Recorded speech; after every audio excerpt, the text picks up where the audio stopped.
I was part of that Facebook group. There's the Facebook group out there Right. for women who are dating.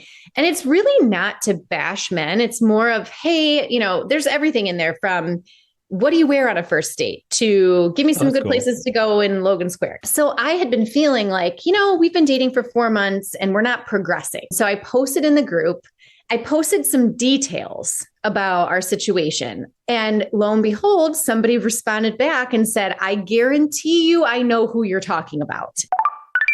It's no accident that sounds like you're leveling up in a video game. 48% of 18 to 29-year-olds have an online dating profile. Make them work for it. 45% of people say they're more frustrated with this form of dating than hopeful. There are so many people you can connect with. Should I swipe right? Swipe wrong. Swipe wrong. Setting the record straight on dating apps. Everyday people telling everyday stories of the swipe right world with your host, Chaos. Well, I know he had a good time.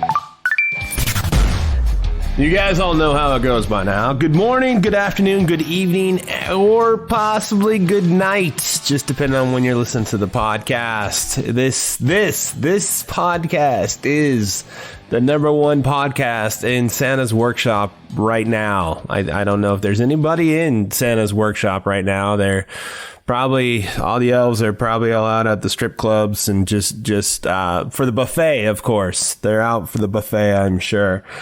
Welcome to the Swipe Wrong podcast. How's everybody doing? Everybody having a good week so far? I'm having an outstanding one. So I mentioned it in the intro to last week's show that last week had a little bit of tie-in to this week. You guys kind of caught the Polygamist last week. So if you skipped ahead, if you're that person who does the choose your own adventure and goes to the end and works your way back, first of all, shame on you. Nobody likes that. There's no fun in that. Nobody goes to the last two chapters of a book and reads the book and then goes, okay, well, let's see how that unfolded. That's just, no, nobody wants to do that. So if you did and you're listening to this episode before you listen to the last episode, The Polygamist, go back, take a listen to that one because there's a little bit of tie-in. The tie-in will unfold more as we get into this episode. As I mentioned in the last one, though, this is one of those instances where I was extremely, incredibly, insanely lucky to be able to get to know this person solely through the conversation that we had. I didn't know her before, got to know her as we talked. Another phenomenal, amazing, awesome person that I got to speak to, and that was pretty cool. So you guys really know how it goes by now. You just sit back, you relax, you grab your popcorn, you put your feet up, you enjoy. If you're in traffic while you're listening, please don't hit that person next to you. You don't want to be that guy. Nobody wants to be that guy. And enjoy the unraveling of a polygamist. And one more word, of course, from the quote-unquote legal department. Disclaimer. The views and opinions expressed in this program are those of the speaker and do not necessarily reflect the views or opinions or any entities they represent. This podcast is about dating experiences. It is not to say one dating app is better or worse than another. That's the unique thing. It's just how you guys organically or not organically became besties. Yeah, we've become really close. And there's others too that, we've kind of grown close with, all because of one guy that we all dated. So bizarre. And so that story kind of comes, I guess, after some other events that happened, at least for me, my journey with dating. I was I was in a relationship with somebody, married for 10 years, but with him for 16. And so when I first started dating, dating apps weren't really a thing. Like, I think Match was around, but okay, it was kind of taboo, right? Like, people didn't really do that. And so it was really more about meeting people out in bars and doing that kind of thing. And so that's how I met my then husband. And then, like I said, we were in a relationship for 16 years. And so when we got divorced, that's a whole other story that I've been told I should write a book about because it's like I tell it and people say that's a telenovela right there, which kind of makes the whole situation, what Kara and I experienced even that much more difficult in some ways, but now it's a really good thing. So everything is really positive now. I just want to start off by saying that. There's no lasting trauma or anything like that. Everything's been kind of worked through. So, which is why I'm able to share my story now. But, I was with a man who was great in many ways, but he had some infidelity issues. And then let's just say, for brevity, he is now with our au pair. So, so that was an interesting situation. And honestly, when that all went down and everything happened, I look back on it and it's like, it wasn't even my life. I look at the whole situation and what we went through and how I had to live with him and her, and they had to leave the house. They kind of left the house at the same time, and just finding out all of that kind of left me feeling like I had no faith in men and just love in general. And so I did what I think a lot of people would do, is put themselves back out there. And so I got out there, I got on the apps. I thought, all right, I'm going to go for it. And I wasn't ready to do that. That was crazy. I mean, I had a lot of work to do, I think, at that point, but I just wanted to fill my time with people and experiences. And, I was shocked at how the apps worked. I mean, I really thought that people that I matched with just really liked me. I thought, this guy's giving me attention. He must really like me. I had no idea that people get on those apps and that they're dating multiple people at one time, that people aren't honest. And I thought, I'm going to pick them. I'm going to pick them real good this time because I've been through a lot of bullshit. And that was just kind of foolish. And so I had a couple bad experiences there. When was this? When did this all kind of got down the divorce and you started on the apps? This was post-pandemic. So okay. It was, people were still kind of masked up. When I first started dating, it was still going on dates with masks. So that was spring, summer of 2021. Okay. And so I did find a relationship with a man that was somewhat healthy. But again, looking back on it, I'm realizing now that I'm doing things much differently. And I'll get to that whole process that I'm going through now. Okay. But like I said, it was more about just this, they must really like me. I'm going to jump into a relationship with this person. They're telling me the truth. I won't be fooled again. Sure. And I was. And so I kind of turned towards fitness. I became, I'm a bodybuilder. So I turned into, just really getting healthy, strong, and all of that. But in that process, I met, and he was charming as all could be. I mean, I'm sure Kara told you, he just really made you feel like you're the only person that mattered. And again, I was being very naive and I believed everything he said. And so we dated for a while. We dated for 4 months, and we were intimate, and he had said, we're just with each other. And so again, I wanted to believe him because I had been so burned in the past that I thought, nope, they're not all bad, Yeah. But something inside, and I think the difference between Kara and myself is I felt something was off pretty early on with him. There was something in my gut that said, I don't know about this guy. And I'll give you an example. There was one weekend he needed a digital detox. And he said, all right, I'm going to go away. This was on like a Wednesday. He says to me, I'm going to go away tomorrow and I'm going to turn off my phone and I'm not going to talk to anybody for a whole weekend. And I said, okay. That I remember thinking, well, that's kind of strange. And I remember calling my sister and I'm like, listen to what Paul just said. He said he's going on a digital detox. He's not going to bring his phone. He doesn't know where he's going. He's just going to drive somewhere and just be there with himself.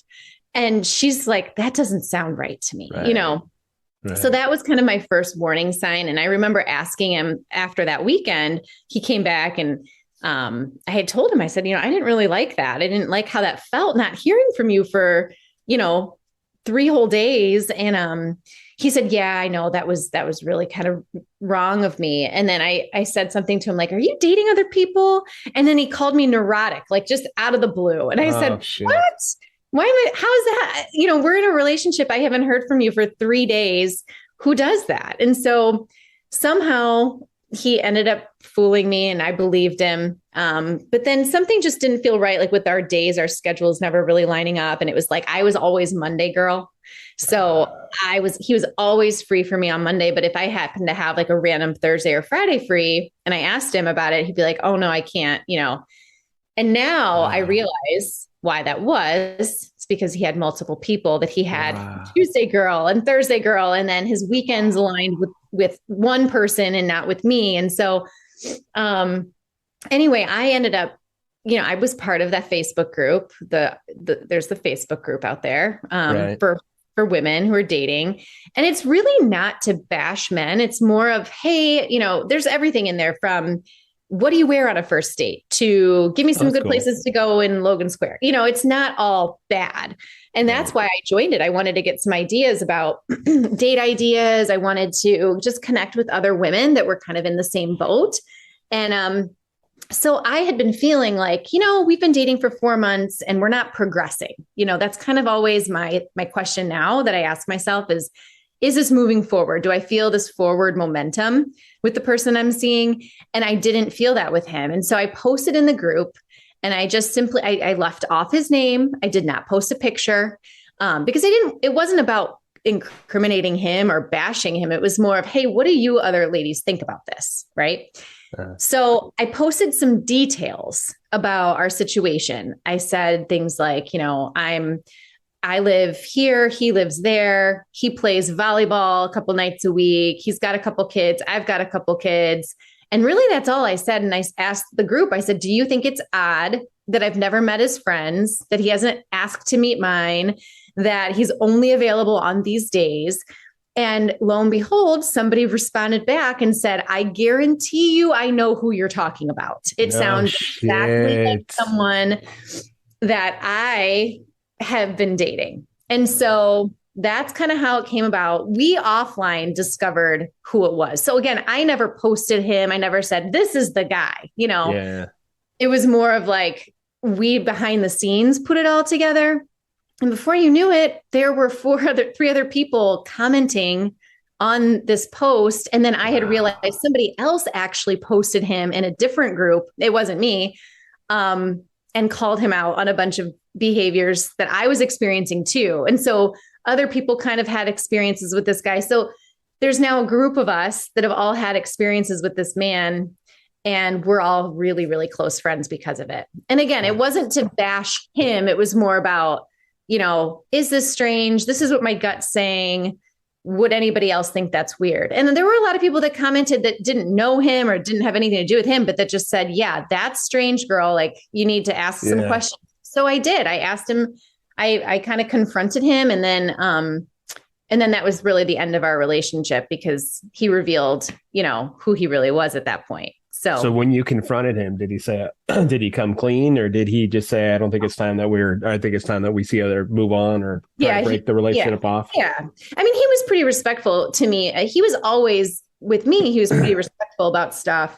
But again, because I pushed for more, because I was kind of holding him to a standard, I think I said something along the lines of like, I remember it was a weekend. There was a concert in town that I was going to, and he was going to be downtown also. And we were going to be nearby each other. And it was a weekend that we normally wouldn't have mutually together.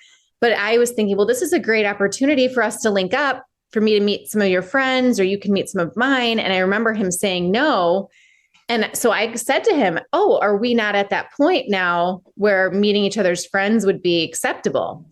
And I mean, I'm dating a guy right now that I've only been on 3 dates with. And, we were out downtown last weekend and he said, I'll come meet you for a drink. I mean, it's not that big of a deal. Sure. What I mean? Exactly. Like somebody, it's not like it has to be the secret.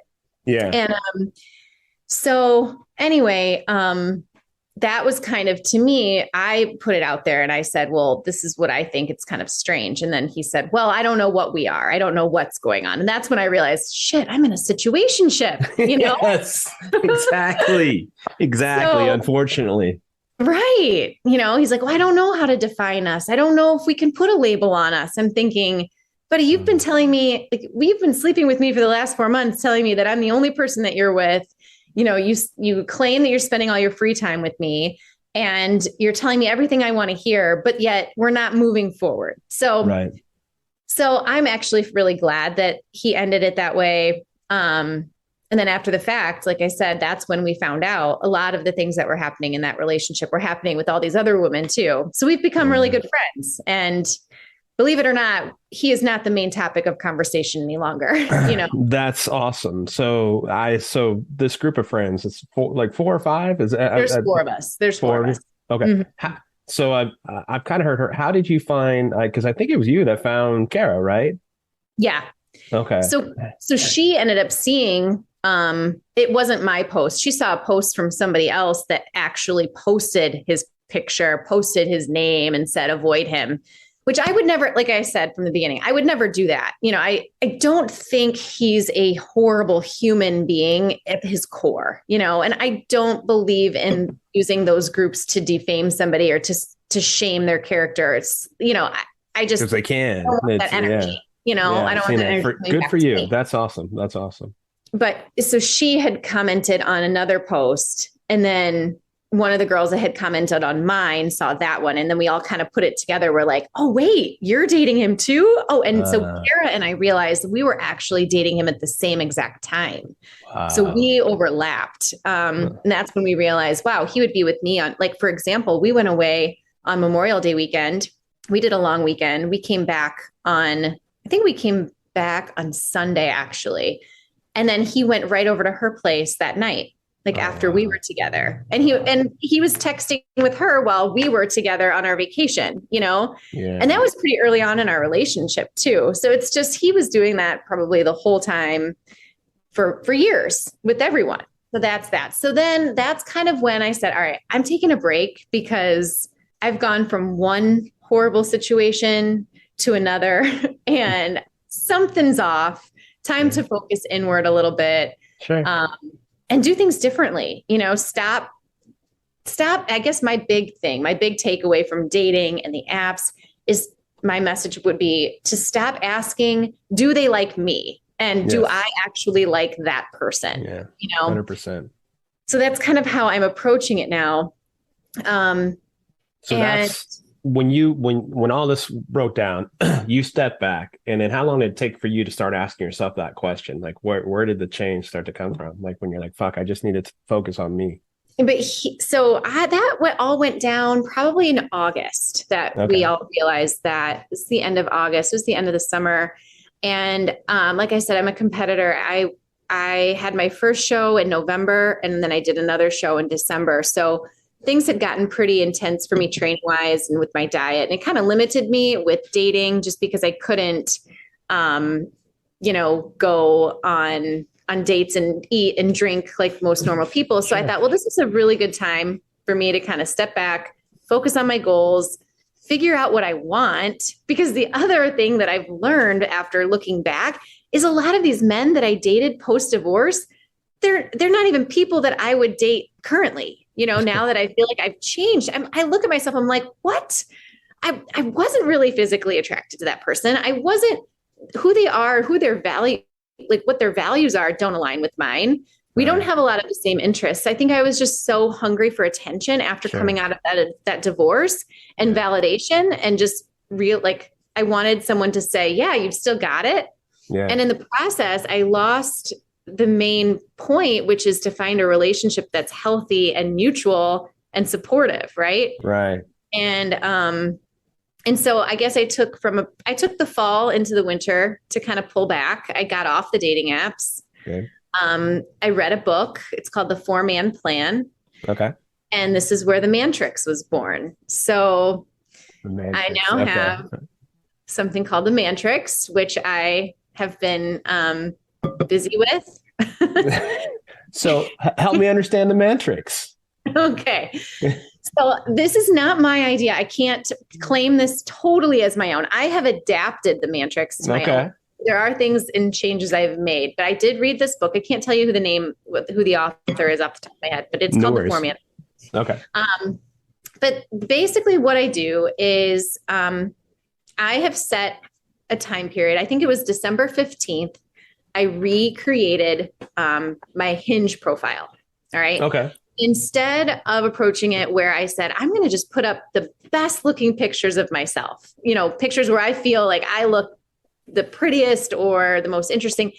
That's kind of how I approached it before. Like, do I look hot in this picture? Would somebody find me attractive? And so I totally wiped that idea clean. And I said, all right, I'm going to only put up pictures that represent who I am as a whole. So I made a list of all of the things that I'm interested in, my personality. So I made sure to put a picture up of with me with my kids, but I blocked out my kids because that's a big thing for me. If I see a dating profile and somebody has their kids plastered on there, it's kind of like immediate red flag. Yeah. So, but I want people to know I'm a mom. I think that's really important. And the first time I built a profile, I didn't include that, which big mistake number one. I made sure to put up pictures of me being silly. So for my work, I dress up in character and I lead presentations and professional development in different characters. So like, for example, there's a picture of me dressed up as Napoleon Dynamite. Nice. It's a side Vote for Pedro. I have that shirt on in the picture. Vote for Pedro. With the wig and the glasses and everything. Yeah. I don't love that. Like, you have to send me that picture if you don't mind. I would love to see it. Send it to you.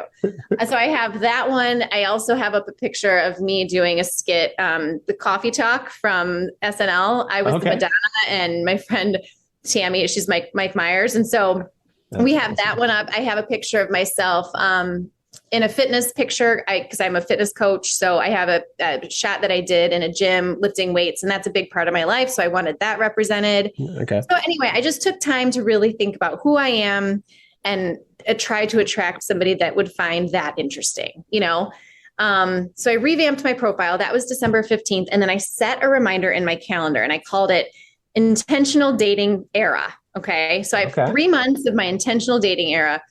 And I made a promise to myself that I would really go for it and really put in effort, because what I want back is somebody that's willing to put in effort. So if I want that in return, I have to give it, Okay. So I promised to show up. I promised to check my messages, respond to my messages in a timely manner. If I like someone on the app, I will like it and also send a comment related to something in their profile. So to show that I'm actually interested. Okay. And so then when I'm looking before somebody becomes a plan man, somebody that enters my Mantrix, you only enter the Mantrix if you've exchanged contact information off the app. So there's kind of a lot that goes into it before that happens. So things like I'll ask myself, is this person matching my effort? Am I getting, like, if somebody likes my profile, are they sending me a message?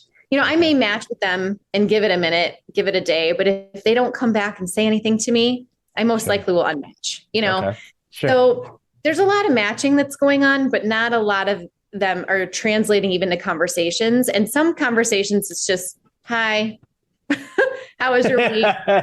Yeah, sure. Cosmetic, superficial. Yeah. I'm like, okay, can you ask me anything about what I have in my profile? Sure. And so again, I try to do the same thing.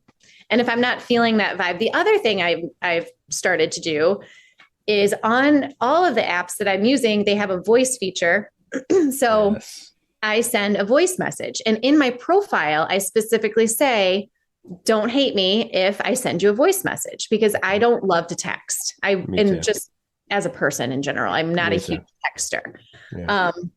So I send that, and then I'll send a voice message. And if they respond back with a voice message, that's like huge bonus points, but they don't have to. I get that not everybody likes the sound of their voice and it's awkward, but I think it shows a level of effort again, and that's again, what I'm looking for. Yeah. So all of this happens. Then let's say somebody says, well, let's chat if you want to exchange numbers. I always will say yes if I'm feeling the vibe. I'm not one of those women that gives out a Google number or, avoids chatting, no, I don't care. I'll give you my number. We'll see what happens. Okay. So as soon as I give my number out and we have an exchange once back and forth, they enter the matrix. Okay. And in the matrix, there's 4 quadrants because the ultimate goal is to have 4 men on the matrix. Okay.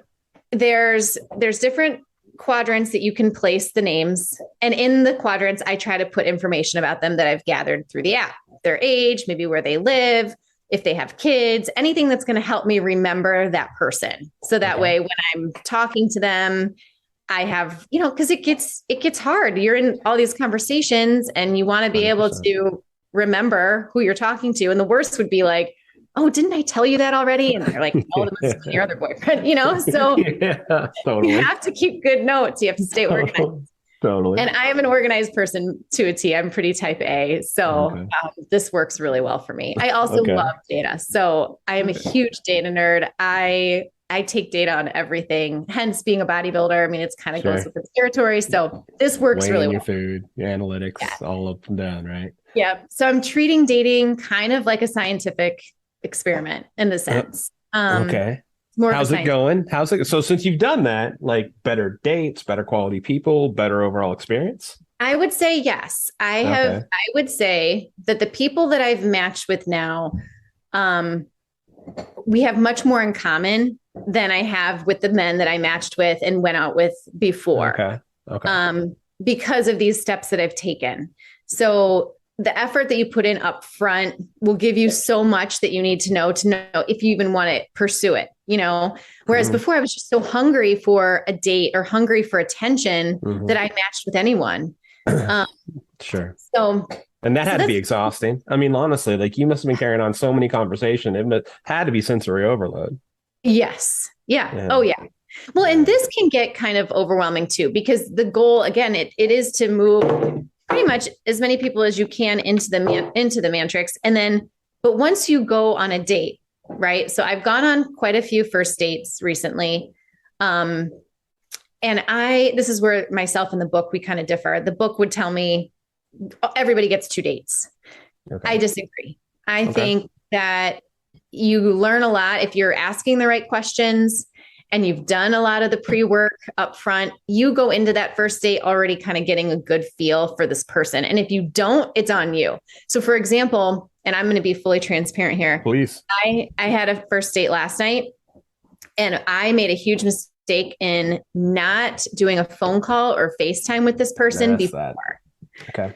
So because we were vibing, because I felt like, oh, his profile is really cute. And he did, kind of meet the effort criteria. He seemed like we had a lot of things in common.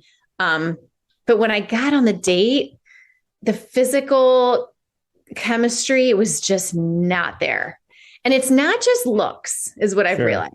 It's also, do you make me laugh? Do you make me smile? You don't have to be a comedian, but am I smiling on the date? Does it feel super serious? And so that is such a turn off if that's not there.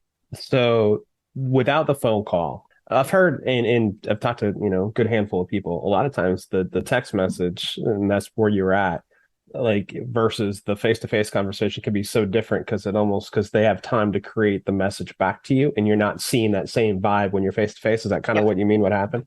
Absolutely. So I know for sure that if we would have done a call, even a phone call, it doesn't have to be FaceTime. Sure. But if we would have done a call, I could have gotten a better sense of his energy and just how he speaks or presents himself. I mean, there were a couple moments last night on the date. He was talking so softly that it made me self-conscious. I thought, am I a loud talker? Is he embarrassed right now? You go Seinfeld, close talker and all that stuff too, right? Exactly. Yes, totally. So I'm like leaning in. I'm like, what did you say? So there were just little things like that I just felt, God. And I drove home and I called my girlfriend. I was like, I know I should, this is my fault. This is totally on me, 100% on me for not doing the call, because everybody I've done a call with that I've said, okay, let's go to a first date. Those first dates have been so good. So good. So what is okay, so I was going to ask, what is your, I hate to say it this way, but pre-screening process? So you go to text, you go to call, and then even in the text messages, these women that you talked about earlier, they now, if I'm understanding it correctly, are also your support group, right? Yes. So like you get a conversation, you say, hey, are you seeing what I'm seeing? Are you vibing the same way I am on this, or am I missing something? Do you do that as well? No, I try not to do that too much. Okay. What I do with that group is I may just show a picture of the guy and say, this is who I'm going out with. This is kind of his general identifying information, like his age, where he lives, if he has kids. But one thing I've realized from the process too is if I don't want other people to make decisions for me. If I have a concern about something, I will bring it to the group chat and I will say, hey, this happened, guys. How would this make you feel? Am I overreacting here? Or, so I will use my support system in that way. Okay. But I won't let them make decisions about who I'm going to go out with or not. Okay. So then you're somewhat, then your pre-screening really is the phone call is important. Do you do background checks? I did a background check on the guy that Kara and I dated. Yes. The polygamist. We joked around and called him the polygamist. I don't want anybody to think that what I'm doing with the Mantrix either is irresponsible or. I think it's awesome from a guy's perspective. And I know like we're here talking, I've heard so much crap on just like what women have to go through. Like, I think like this is kind of like, if you have you feel like you have a purpose and a design and the way that you're going with it, I think it's helped you. Like two, you're like what you like. All right, so the ex and the infidelity, and then going into something else to where somebody else was cheating, and then like you said, you have a positive outlook on it, which is I think the best way that you can go about it. Also caused you to be introspective, and you probably feel so much better about you. And now you've turned it into, all right, I'm gonna be strategic about it, just so I don't make some of the same mistakes to do. And maybe you make the same mistakes, maybe the same thing happens, but it's just growing. I think it's amazing. So like just from a man's perspective, who probably sees it more through a woman's perspective than anybody, but I think it's awesome. Okay. Well, thank you. You're welcome. Yeah. No. And I do want to say too, for the record, if any women, if a woman is listening to this and they wanted to try this, you can develop your own rules around intimacy and that kind of thing when you're, dating and multiple people at one time. For me personally, I keep that out of it. So that was the other mistake. And I'll just be completely honest. Again, coming out of a marriage, one of the biggest questions women are going to ask is, do I still have it? Like, yeah, sure. Can I still be a sexual being? Right. Like I've been with the same person for so long. And it's a big concern when you first get back out there. And I think that I made some mistakes with that. Not mistakes from being a safety perspective. I've always been safe there, but just with the Mantrix and that, I try to remove sex completely from dating, because I think that can cloud judgment.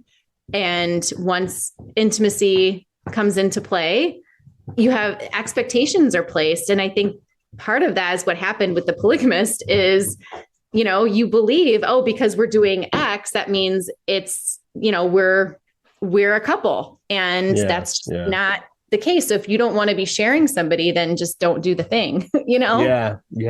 Until you know that that's the one person you're going to be with. So, and sex, the sex part of it is always complicated because like, unless somebody's been married for 25, 30 years, or maybe some other random reasons, there isn't one person I know that doesn't like sex. I mean, everybody likes sex, no matter what almost anybody says. So like that's the thing that drives me a little bit crazy is so many guys are so quick to, just try to say the dumbest shit in the world to fishing. It's their way of fishing, as opposed to organically just figuring out what's going on with the other person. Yeah. Like I said, you can make your own rules, right? Yeah. Like, you want to go sleep with everybody in your Mantrix, then go do it. But be safe about it and be honest about it. And I think that was a big piece with the Polygamist, is that there wasn't that honesty. So it took that ability for us to make decisions for our own bodies away from us. And I think the way I'm approaching it now, it's more empowering. Like, no, I get to make these decisions and I know what I want to do. I know what feels right for me. I know what's safe for me. So it's kind of given me more of that control and power back for my own self, right? Not to control anybody else, but to control my own outcome, I guess. So even just listening to you and what you're saying right here, how different do you feel just about yourself and your identity now than you did 4 years ago? I am really clear now on who I am as a person, what makes me happy. And I know that I am happy completely as a whole, being by myself, designing my life the way I've wanted my life. Now it's about who can I add to my life that's going to just, amplify it, just going to elevate it, not complete anything, not fill anything that's missing, because there isn't anything missing really. There's so much love in my life from other things that I've found. And it's really just about who is the best fit for me and who am I a good fit for as well. Because it's not all about me. Obviously, it's a relationship. It goes two ways. But the ultimate goal here is to really, who do I feel the most comfortable with? Who am I most myself around? And that's kind of what the Matrix is helping me figure out. Thank you for being along for the ride on the Swipe Wrong podcast, where we take everyday people like you and me telling their everyday stories of their swipe right life. The show is produced by Jay Pelham. He is the host of Pelham Place. If you want to reach out to the show and tell us your story, we'd love to hear it. Give us a call. Google Voice us at 317-426-6616. Leave your information and we'll get back to you, or just your story. You can also email us at swipewrongpod@gmail.com. We are on Insta, Facebook, TikTok. We're out there. I am Chaos, the host of Chaotic Commentary. You can find me pretty much anywhere that you see me. And next week, the saga continues. Swipe wrong. Swipe wrong.